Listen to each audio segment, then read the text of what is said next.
With me today is Dr. Bibek Debroy. He is a renowned economist and a member of the Niti Aayog.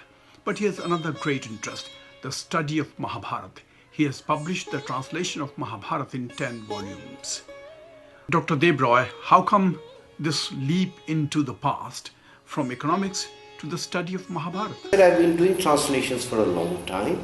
I got better at it, in my view, when I translated the Bhagavad Gita.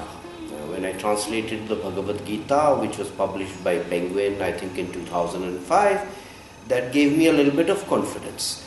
And then the question was to summon up the energy and the motivation to translate something that after the translation was done is 10 volumes. To give an idea of the size of the Mahabharata, each volume is about 225,000 words. So the entire 10 volumes extends into about 2.25 million words.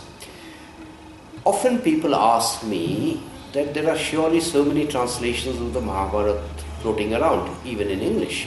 The answer is no, because what you see are abridged translations. There are only 3 now unabridged translations in English. The first one was done by Kishori Mohan Ganguly between 1885 and 1895, and the second one was done by Manmathanath Datta between 1895 and 1905. So this is the third complete unabridged translation. There are people who have tried in between, but who have sort of died halfway. There are at least 3 people who died halfway. But this is not the end of it, because I have now translated the Harivangsha, which is regarded as a sequel to the Mahabharata, which will be published by Penguin again later this year, and I am now doing the Valmiki Ramayana. Historicity of Mahabharat has been questioned by many scholars. Is Mahabharat history or fiction? I think that's the wrong question to ask. The reason is the Mahabharata, we say the Mahabharata is itihasa, which means this is indeed what happened. So it is quite clearly perceived as history. When one is talking about the Mahabharata, one must distinguish between the date of composition and the date of the Kurukshetra war, because the two things are different. And quite clearly the Mahabharata was not written by one single individual, meaning one single individual, namely Vyasa composed it, but eventually there were additions to it. So the Mahabharata as we have it today has layers in its composition, but we are talking about the date of the Kurukshetra war. A better sense of the dating of the Kurukshetra war can be obtained from the Puranas, not directly from the Mahabharata, because they give us a complete genealogy of kings from the date when Parikshit was crowned to the date when Mahapadmananda was crowned. And Mahapadmananda, we have independent dating of that from the Greeks. So if you put all of that together, the Kurukshetra war would be dated to something like 1200 BCE. I don't think anyone can seriously dispute the core of a historical incident. Now don't get me wrong. Obviously there were embellishments. Obviously there were various kinds of additions. But the fact that a war happened in or around 1200 or 1100 BCE, I don't think anyone can seriously dispute that, because most of the descriptions of the Mahabharata have been backed up not only by the texts but also by archaeological excavations. And the authorship is often ascribed to the sage Vyasa. He also appears as a character in Mahabharata. So who was he? Vyasa is a title. It's not a proper name. Vyasa is a title which is conferred on someone who collates and classifies the Vedas. According to our beliefs, it is not something that's stated in the Mahabharata, it's something that's stated in the Puranas. There have been 28 Vyasas so far, and this particular Vyasa we are talking about is number 28. His proper name was Krishna Dvaipayan. Krishna because he was dark, Dvaipayan because he was born on an island. Krishna Dvaipayan obviously composed, and indeed he was a contemporary because he's an immortal. Krishna Dvaipayan indeed composed the original kernel of the Mahabharata, which he taught to his disciples. No one can argue with any degree of certainty today that the text of the Mahabharata that we have today, what part of it was composed by Veda Vyasa and what part was later. But the argument is really that the core was composed by Krishna Dvaipayana Veda Vyasa.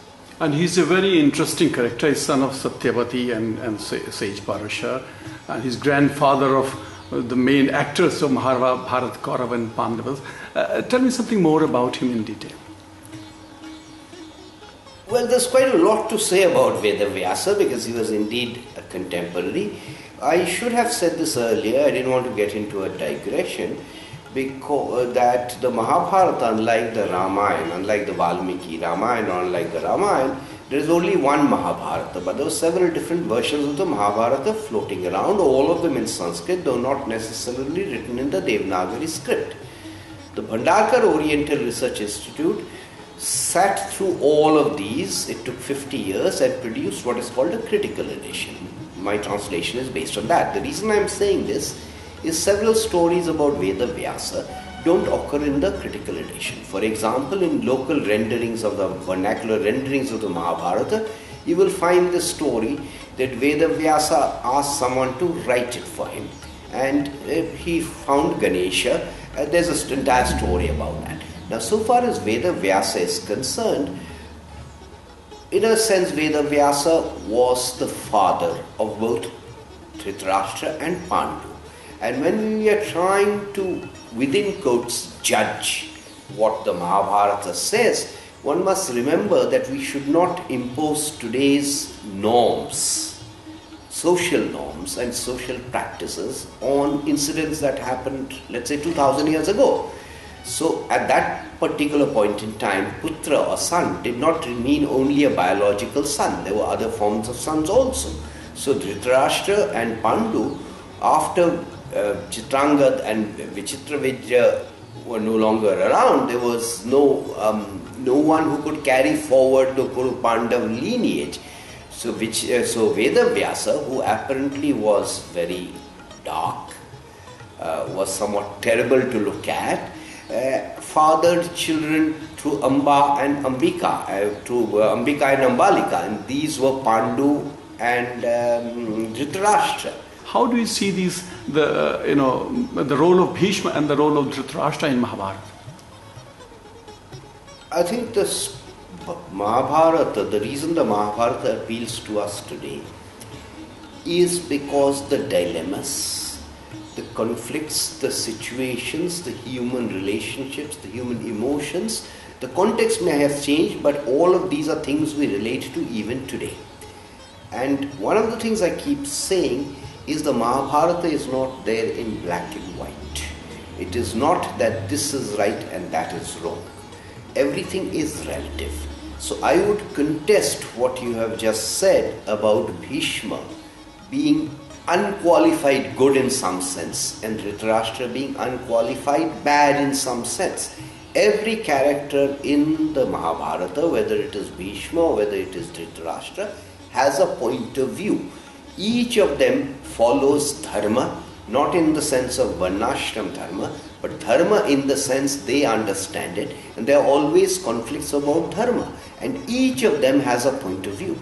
But this theme also runs into next generation. At one hand, we have characters like Yudishthir and Duryodhan. Again, this conflict between good and evil is carrying on. Yeah. No, unfortunately, we don't have enough time to spend on this. Yeah.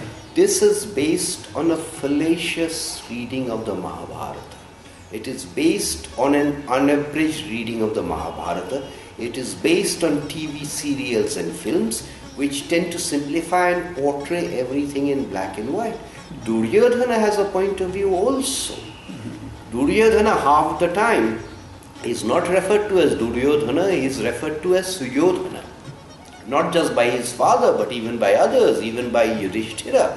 When Duryodhana died, all the citizens wept and lamented. So by all accounts, Duryodhana was a good king. On this particular issue, where did it say there were certain conditions under which a person could not be king? And Dhritarashtra could not be king because he was blind. But after that, is it necessarily obvious that the eldest son of the entire family should be king? Or should it be the son of the person who was deprived, namely Dhritarashtra? So Duryodhana very much had a case. Okay, that's very interesting, yeah. And Yudishthira, how do you see Yudishthira's role? Yudishthira, one has to be again a little bit careful, because every character in the Mahabharata goes through a lifetime of transition, and that is very evident in the Mahabharata. The Yudishthira who gambled in Sabha Parva is not the Yudishthira you see in Aranyak Parva. Yudishthira himself goes through a transition. You can see the transition in Yudishthira's attitude. You can see that change in Draupadi's attitude towards Yudishthira, which also evolves. So all of these individuals are very, very complicated characters, and we are going to be very unfair if we reduce them to black and white and reduce them to a single cast in stone kind of status quo. They are not. All of them evolve as they age. Set in the middle of Mahabharata is this great work of spiritual significance, Bhagavad Gita. How does it fit into this great epic? Veda Vyasa had a great sense of drama. As everyone knows, Sanjaya was granted divine eyesight, so he could describe to Dhritarashtra what was actually happening in the war. And Sanjaya commences this description. And he says, Bhishma is dead. And Dhritarashtra says, what? Bhishma is dead? How can Bhishma die? Without going through the first 10 days of the war, he just says, Bhishma is dead. And Dhritarashtra is flabbergasted. How can Bhishma be dead?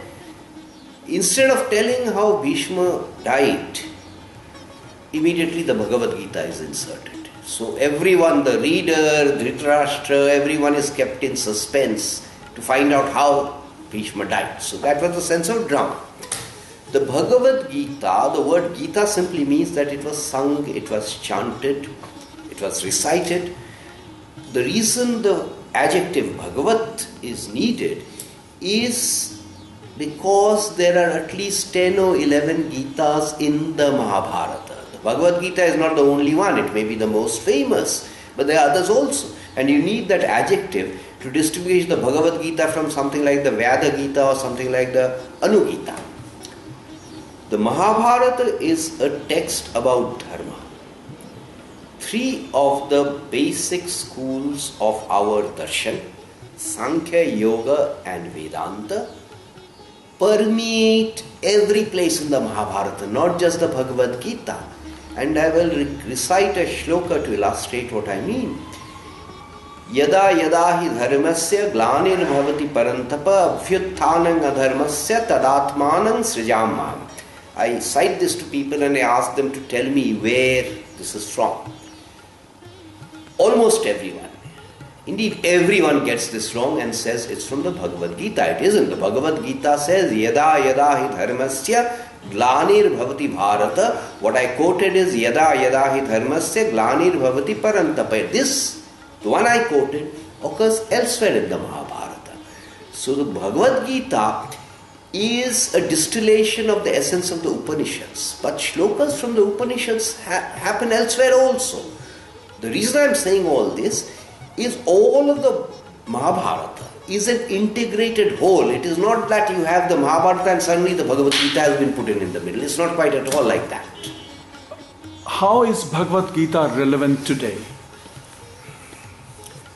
The Bhagavad Gita, or the Mahabharata for that matter, raises questions that are eternal questions. You said in today's world, modern world.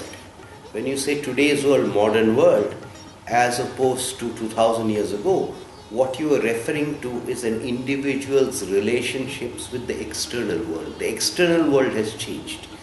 The Bhagavad Gita, the Mahabharata, Dharma, the Upanishads, they are not about relationships that you have with the external world.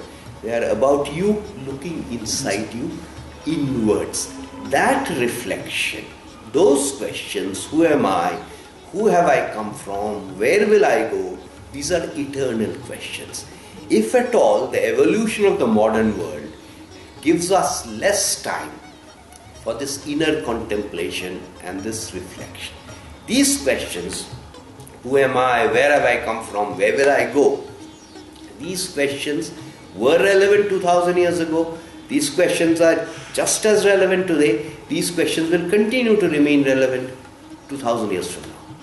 Today we are living in a very fast world, very fast moving world, and people do not have time or do not make enough effort to understand this great tradition of India, how to make it relevant to the younger generation.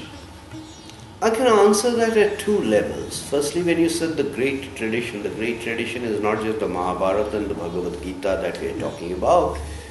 We are also talking about a large number of manuscripts, all of which are not in Sanskrit. About 2/3 are in Sanskrit, which have not even been translated. 95% of the 35 million manuscripts that are tentatively estimated by the National Manuscript Mission on Namami have not even been translated.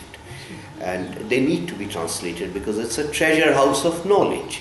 And we as Indians need to translate them. I'm not getting into a Sheldon Pollock kind of controversy, that's besides the point. If you are unhappy with what Westerners are doing, it is up to us to translate all of this. So this is so far as saving our heritage is concerned, because this is part of our heritage, it's part of our culture, it's part of our legacy, it's part of our history. You also asked a question about the younger generation. Well-being is not about physical well-being alone, it is also about mental well-being. Many people are obsessed with remaining fit. BMI, jogging for X number of hours a day, treadmill for X number of hours a day, all that people need to appreciate is, while that is important, half an hour per day is also required for that mental well-being. That's a very important message, Dr. Bibek Debroy. Thank you very much indeed for finding time for this interview.